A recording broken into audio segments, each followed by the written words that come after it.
With this video, I'll discuss autism spectrum disorder, often just called autism. First, let me welcome you to George Washington's kitchen. This is right in the background. Now back to autism spectrum disorder. With this condition, there may be difficulties in interpersonal interactions. These difficulties could express themselves in verbal interactions, nonverbal interactions, or both. There could be discrepancies in having appropriate emotional responses during interpersonal interactions or other social interactions.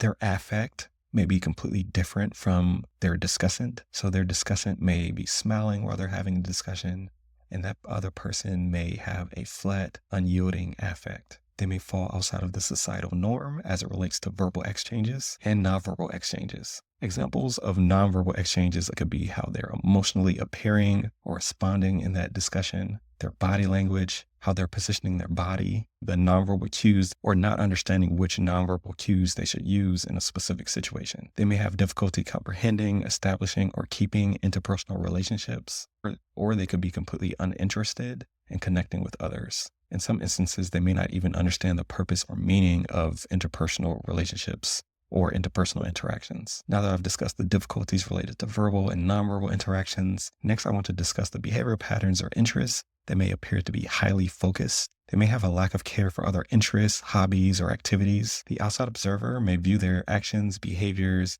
and discussion points as rigid, continuous, and unchanging. They may need things to be in a specific order or identical to how they were previously. There may be an intense focus on an interest or hobby. Regarding their external environment, they could be extremely stimulated to their outside environment. This could include sounds or temperatures, or on the other hand, they could have little to no stimulation from the outside environment. For it to be autism spectrum disorder, the symptoms would have had to appear during their developmental stage because autism spectrum disorder is a neurodevelopmental disorder. Thank you so much for watching this brief video about autism spectrum disorder. Up next, I will discuss language disorder. Thank you.